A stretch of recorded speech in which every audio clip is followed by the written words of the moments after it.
140 करोड़ लोगों की बात, मेरे देश के लोगों की जज्बात, हिंदुस्तान की बात अफी हिंदुस्तानी के साथ। मैं अफी हिंदुस्तानी आज आपको बताऊंगा कि कैसे पाकिस्तान के लोग पाकिस्तान की सेना के खिलाफ खड़े हैं। मैं अफी हिंदुस्तानी हिंदुस्तान की बात के जरिए आज आपको यह बताने, समझाने और दिखाने की कोशिश करूंगा कि कैसे पाकिस्तान के लोग भारत के साथ में आकर खड़े हो गए, आतंक के खिलाफ उन्होंने अपनी आवाज को बुलंद किया। मैं अफी हिंदुस्तानी हिंदुस्तान की बात के जरिए आज आपको यह भी बताने की और दिखाने, समझाने की कोशिश करूंगा कि कैसे पाकिस्तान की सेना और वहां के हुक्मरान पाकिस्तान की भोली भाली जनता को भारत के खिलाफ लाकर खड़ा कर देना चाहते हैं। इन तमाम बातों पर आज चर्चा की जाएगी। मैं अफी हिंदुस्तानी आज आपको यह भी बताऊंगा कि पाकिस्तान अपने नागरिकों को बॉर्डर पर जबरदस्ती जंग लड़ने के लिए क्यों भेजना चाहता है। मैं अफी हिंदुस्तानी हिंदुस्तान की बात के जरिए आज आपको यह भी बताऊंगा कि पाकिस्तान में हुए बम ब्लास्ट सेना के अंदर विद्रोह की तरफ इशारा कैसे करते हैं। हिंदुस्तान की बात के जरिए आज इस बात को समझने की कोशिश करेंगे कि आखिर पाकिस्तान के अंदर इस वक्त माहौल क्या है। भारतीय सेना की तरफ से पाकिस्तान में चलाए गए ऑपरेशन सिंदूर के बाद दोनों देशों के बीच जंग के आसार नजर आ रहे हैं। एलओसी पर फायरिंग चल रही है। पाकिस्तान की तरफ से हैवी फायरिंग की गई। रिपोर्ट्स के मुताबिक वहां पर बहुत सारे लोग गोलीबारी में अपनी जान गंवा चुके हैं और इधर भारतीय सेना के द्वारा भी पाकिस्तान को मुंहतोड़ जवाब दिया जा रहा है। इसमें जानकारी निकलकर यह आई है कि 6-7 की दरमियानी रात को पाकिस्तान और पीओके स्थित 9 आतंकी संगठनों को निशाना जब बनाया गया तो पाकिस्तान बरगला गया और पाकिस्तान इस कदर बरगला गया कि अपने वहां के नागरिकों को भारत के खिलाफ करने की साजिशें रचने लगा। भारत के इस एक्शन में आतंकी मसूद अजहर के परिवार के 14 लोग भी मारे गए। पाकिस्तान ने भारत की इस सैन्य कार्रवाई को एक्ट ऑफ वॉर बताया। भारत की ओर से कहा गया कि वो पाकिस्तान की हर हरकत पर पैनी नजर रखे हुए हैं। ऐसे में सवाल यह है कि अगर भारत और पाकिस्तान के बीच युद्ध होता है तो क्या पाकिस्तान अपने नागरिकों को जबरदस्ती जंग लड़ने के लिए मजबूर कर सकता है? इसको लेकर क्या नियम है, पहले जरा यह जान लेते हैं कि आखिर वॉर को लेकर नियम क्या है और फिर आगे आपको हिंदुस्तान की बात के जरिए यह भी बताने, दिखाने और समझाने की कोशिश करूंगा कि पाकिस्तान की जनता वॉर नहीं अमन क्यों चाहती है। पाकिस्तान की जनता भारत के साथ आतंकवाद के खिलाफ लड़ना क्यों चाहती है और पाकिस्तान की जनता भारत के साथ क्यों आतंकवादियों को मुंहतोड़ जवाब देना चाहती है। लेकिन उससे पहले जरा यह समझने की कोशिश कीजिएगा कि आखिर युद्ध रूल्स के मुताबिक क्या हो सकता है।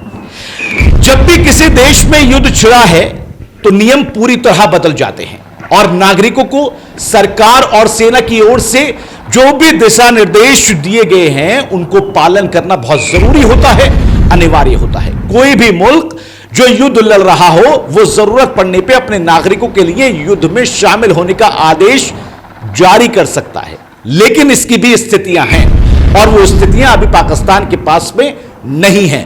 पाकिस्तान जबरदस्ती अपने नागरिकों को भारत के खिलाफ लड़ने पर मजबूर कर रहा है। अब ऐसा कब हो सकता है, जरा यह समझने की कोशिश कीजिएगा। ऐसा तब हो सकता है जब युद्ध में अधिक संख्या में सेना हताहत हो गई हो और बॉर्डर पर दुश्मन देश का मुकाबला करने के लिए सैनिकों की संख्या पूरी नहीं हो, कम हो। ऐसे में कई देश अपने नागरिकों को यह आदेश देते हैं कि 18 साल से ज्यादा के लोग देश नहीं छोड़ेंगे और जब जरूरत पड़ेगी तो वो शासन के आदेश पर युद्ध लड़ सकते हैं। लेकिन अभी तक पाकिस्तान के पास यह नौबत आई नहीं है और जो खबरें हमको मिल रही हैं उन खबरों के मुताबिक पाकिस्तान के अंदर ही सेना से लेकर पाकिस्तानी नागरिकों के बीच में भी 2 गुट बन चुके हैं। अब ये क्यों बने हैं 2 गुट, इसको जरा समझने की कोशिश कीजिएगा। हिंदुस्तान की बात के जरिए यही आज मैं आपको बताने, दिखाने और समझाने की कोशिश करूंगा। मामला क्या है जरा ये समझिए। दरअसल जब भारत ने स्ट्राइक की यह स्ट्राइक पाकिस्तान के खिलाफ नहीं थी। पहले यह समझने की आप कोशिश कीजिएगा, यह स्ट्राइक आतंकवाद के खिलाफ थी। भारत की यह कार्रवाई आतंकवादियों के खिलाफ थी, आतंकवादियों के ठिकानों को नस्तो नाबूद करने के लिए की गई थी। पाकिस्तान पर भारत ने हमला नहीं किया था, क्योंकि देश और भारत यानी पाकिस्तान और भारत के बीच में जब युद्ध होगा तो बाकायदे युद्ध के जो रूल होते हैं उन रूल के मुताबिक युद्ध की शुरुआत होती है। यह तो कार्रवाई हमने आतंकवादियों के खिलाफ की, लेकिन आतंकवादियों के खिलाफ की गई इस कार्रवाई पर आखिर पाकिस्तान उबल क्यों गया? पाकिस्तान ने आखिर गोलीबारी शुरू क्यों कर दी? पाकिस्तान ने बॉर्डर पर माहौल को बहुत ज्यादा तंग क्यों कर दिया? पाकिस्तान ने पुंछ में जाकर लोगों पर हमला क्यों शुरू कर दिया? इसका जवाब यहां पर मैं आपको देने की कोशिश करूंगा। पाकिस्तान के नागरिक चाहते हैं कि वो अमन से रहें। पाकिस्तान के नागरिक चाहते हैं कि आतंकवाद के खिलाफ वो भारत के साथ, बल्कि भारत के साथ नहीं बल्कि जो भी आतंकवाद के खिलाफ जंग लड़ रहा है उसके साथ खड़े हों। लेकिन वहां के हुक्मरान, वहां के लोग और वहां की सेना नहीं चाहती कि पाकिस्तान के लोग आतंकवाद के खिलाफ लड़ें। इसलिए वहां की सेना दो हिस्सों में बंट चुकी है, जिसका कारण है भारत का हमला। क्योंकि आतंकवाद पर भी पाकिस्तानी सेना दो हिस्सों में इसलिए बंट गई क्योंकि एक हिस्सा तो वो है जो भारत की इस कार्रवाई को अपने खिलाफ मान रहे हैं, जो चाहते हैं कि भारत के खिलाफ जंग करें, जो चाहते हैं कि आतंकवाद की खेती उनके वहां पर होती रहे।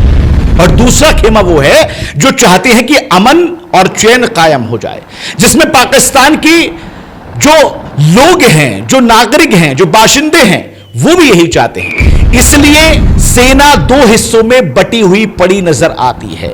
अब सवाल यह है कि आखिर ये नौबत क्यों आ गई? अब नौबत इसलिए आ गई कि जब आपका देश अमन और सुकून चाहता है, जब आपके नागरिक चाहते हैं कि वो आतंकवाद के खिलाफ लड़ाई लड़ें, अपनी तरक्की को देखें, अपने विकसित होने की तरफ जाएं, तो आप फिर उसको जंग की तरफ, आतंकवाद की तरफ क्यों धकेलना चाहते हैं? दूसरा कारण मैं आपको बता दूं, पाकिस्तान की सेना पर भरोसा लोगों का टूट रहा है। वो क्यों टूट रहा है जरा ये भी समझिएगा, लेकिन उससे पहले ये समझने की जरूरत है कि हमेशा से पाकिस्तान की सेना ही पाकिस्तान पर राज करती है। वहां की जो सरकार है वो नमूना है, वहां की जो सरकार है खिलौना है, वहां की जो सरकार है वो कठपुतली है।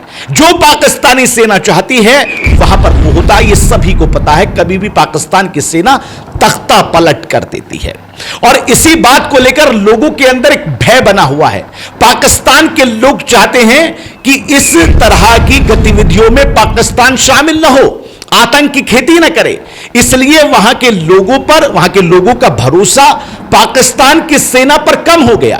पाकिस्तान की हरकतों को देखकर वहां के अमन पसंद लोग भारत के साथ खड़े हुए नजर आए, जिससे दो हिस्सों में बटा हुआ खेमा नजर आ रहा है। वहां पर जो ब्लास्ट हुए, ये ब्लास्ट भी उसी का एक हिस्सा है। वो हिस्सा इसलिए है ताकि अपनी बात को बड़ा करने के लिए लोगों के सामने माहौल को टाइट किया जाए। ब्लास्ट इसलिए किए गए ताकि पाकिस्तान के लोग, अफरा तफरी उनके अंदर मच जाए, पाकिस्तान के लोग परेशान हो जाएं, पाकिस्तान के लोगों में डर का माहौल हो जाए, जिससे पाकिस्तान के लोग जो ये सवाल उठा रहे हैं कि आतंक के खिलाफ पाकिस्तान क्यों खड़ा है या भारत के साथ क्यों खड़ा है, उनकी आवाजें दबा दी जाएं। इन आवाजों को दबाने के लिए पूरा मामला यहां पर हो रहा है। लेकिन सवाल यह है कि आखिर आप बंदूकों का, गोलों का, बम का, हालांकि आतंक का सहारा कब तक लेंगे? अपने पाकिस्तान की भोली भाली जनता को आप कब तक इसी तरह से पागल बनाते रहेंगे और उनको आतंक की तरफ ढकेलते रहेंगे?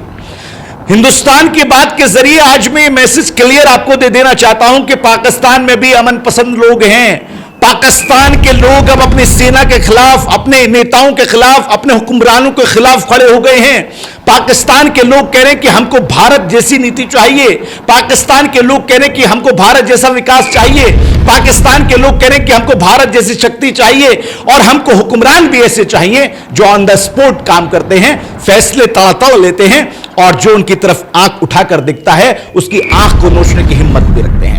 इसलिए आज पाकिस्तान उस मुआने पर आकर खड़ा हो चुका है कि एक तरफ आतंक है, एक तरफ अमन, लेकिन पाकिस्तान के हुक्मरान और वहां की सेना आतंक की तरफ ज्यादा जाना चाहती है, अमन को छोड़ देना चाहती है। आज मैंने आपको यह बताया कि आखिर पाकिस्तान के लोग क्या चाहते हैं।